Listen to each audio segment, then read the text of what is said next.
Hi friends, welcome to my channel. My name is Prachi and it's time for WIP and Read, where WIP stands for Work in Progress. And I'm going to work on Diamond Art Club's Alice in Wonderland by JoJoes Art. I can put up the image somewhere on the screen. Also, I will link all the videos related to this diamond painting in the info card up above in the I section. So if you guys are interested, please go ahead and take a look at them. So while I diamond paint, I'm going to read you guys through the next chapter from the book Alice's Adventures in Wonderland by Lewis Carroll. So grab whatever that you guys are working on and come along and work with me, or sit back, listen to the story and watch while I diamond paint.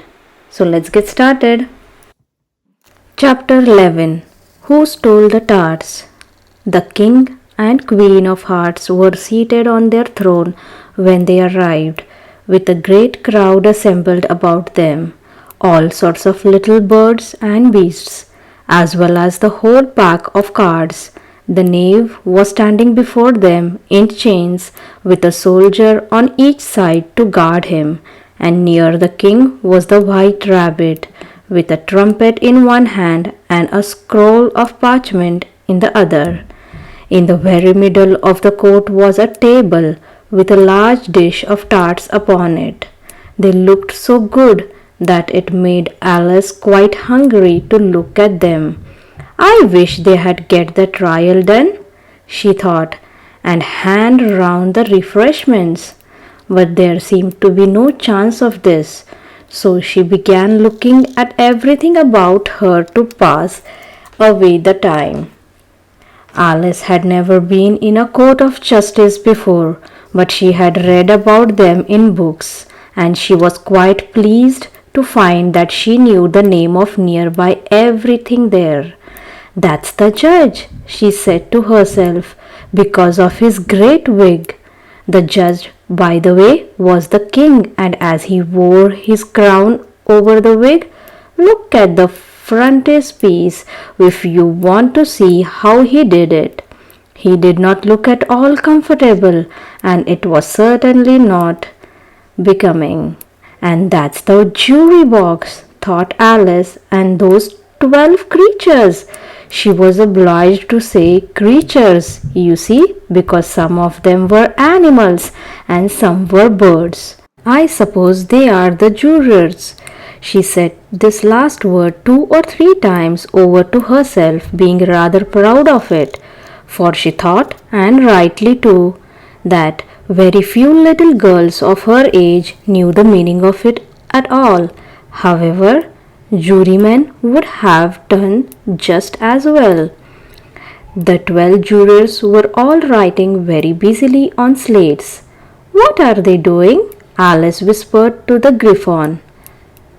"They can't have anything to put down yet before the trials begin.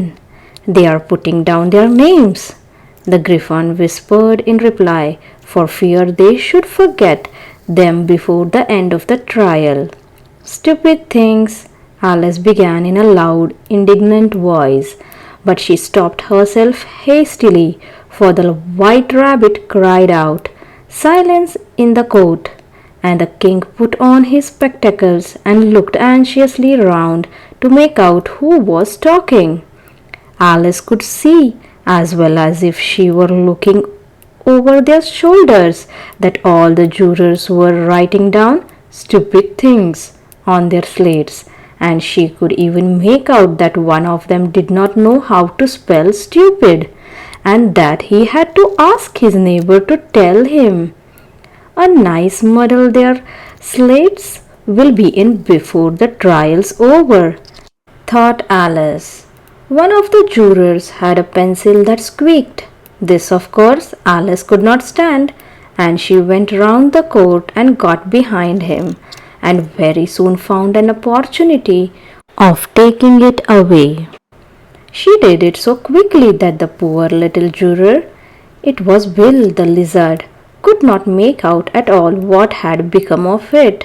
So, after hunting all about for it, he was obliged to write with one finger for the rest of the day, and this was of very little use, as it left no mark on the slate. "Herald, read the accusation," said the king. On this, the white rabbit blew 3 blasts on the trumpet, and then unrolled the parchment scroll and read as follows. "The Queen of Hearts, she made some tarts, all on a summer day. The Knave of Hearts, he stole those tarts, and took them quite away. Consider your verdict," the king said to the jury. "Not yet, not yet," the rabbit hastily interrupted. "There's a great deal to come before that. Call the first witness," said the king, and the white rabbit blew 3 blasts on the trumpet and called out, "First witness." The first witness was the hatter. He came in with a teacup in one hand and a piece of bread and butter in the other. "I beg pardon, your majesty," he began, "for bringing these in, but I had not quite finished my tea before I was sent for." "You ought to have finished," said the king. "When did you begin?" The hatter looked at the March Hare, who had followed him into the court, arm in arm with the Dormouse. 14 of March, I think it was," he said. 15, said the March Hare. 16, added the Dormouse.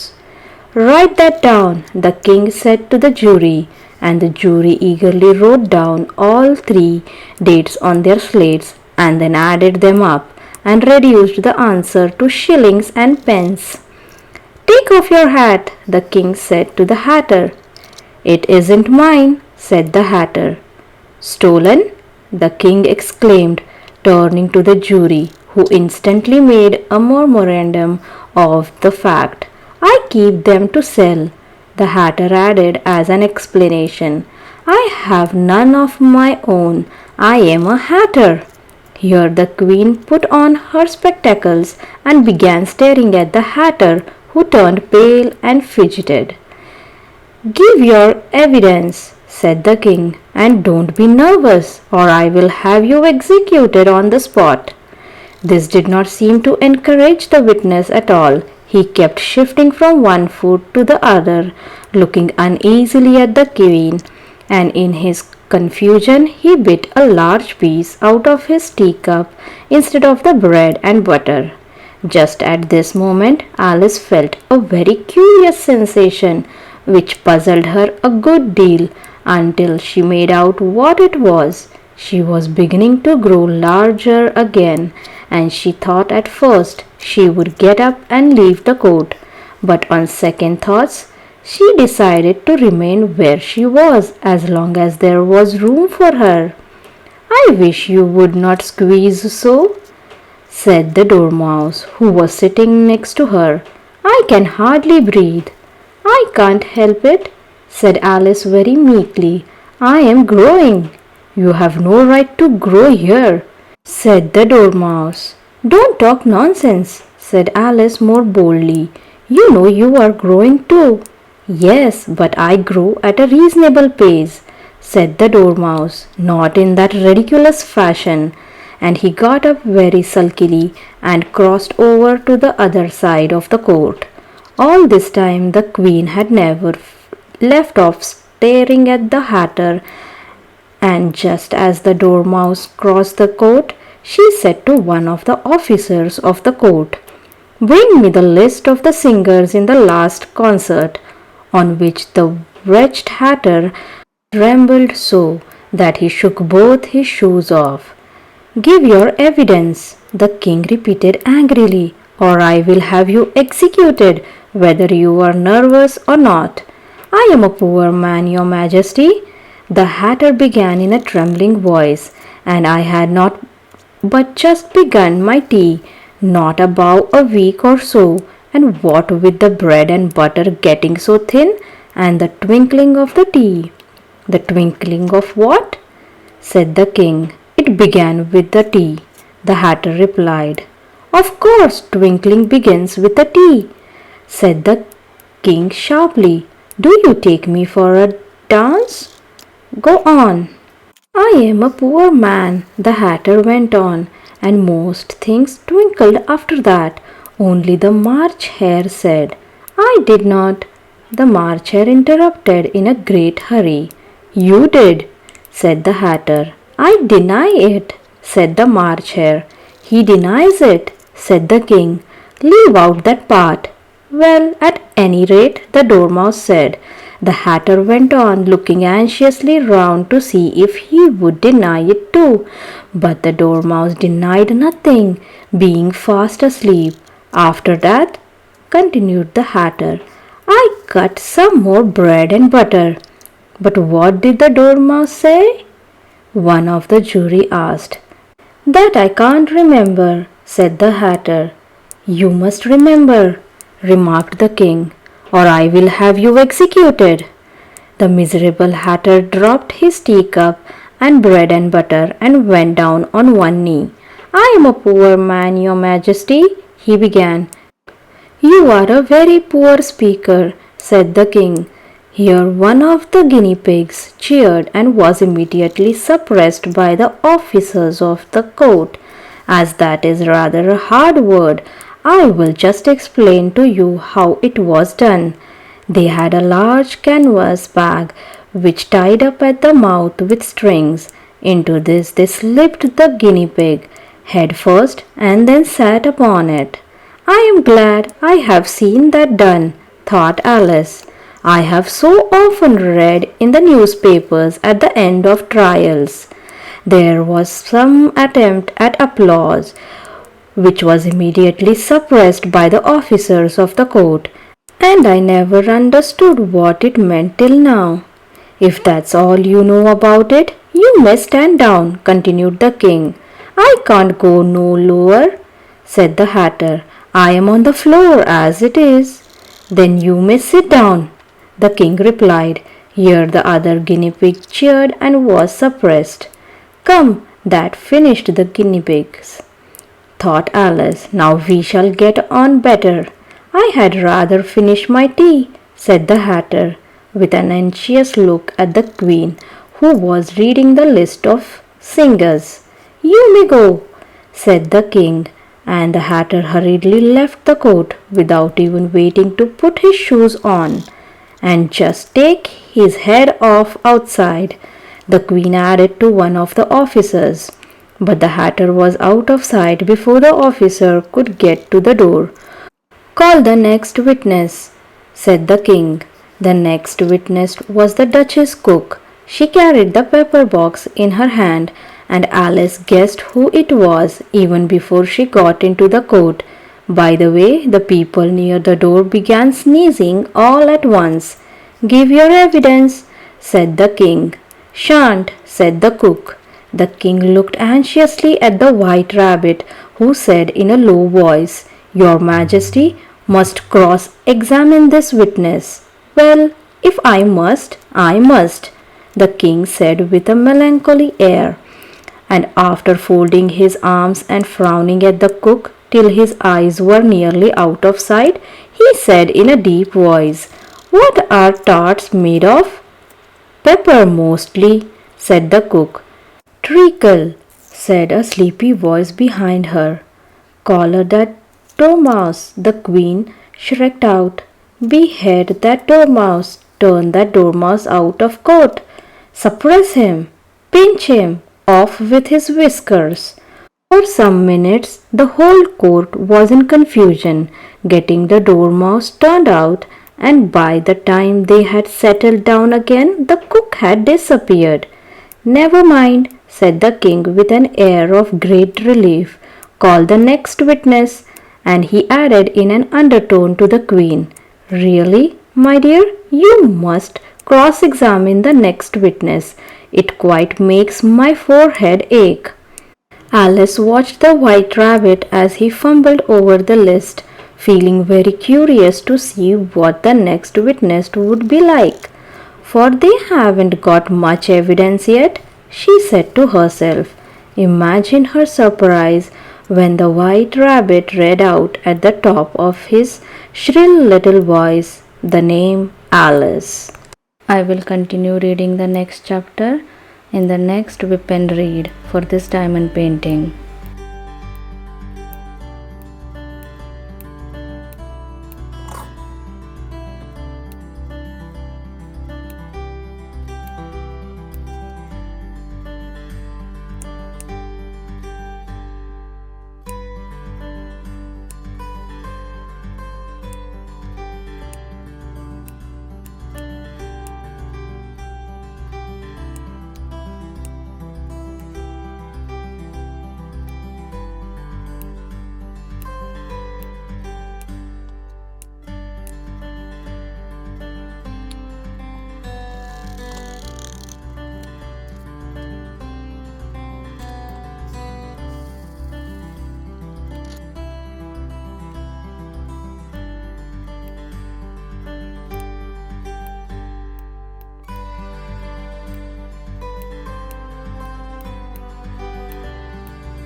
That's it for today. If you have any questions, concerns, put them down in the comment section below and I will get back as soon as possible. Also, if you have enjoyed watching this video, please consider giving a thumbs up, and if you are not already subscribed, please subscribe to my channel and hit the bell so that you get notified whenever I upload a new video. Thanks for joining. See you soon. Bye bye.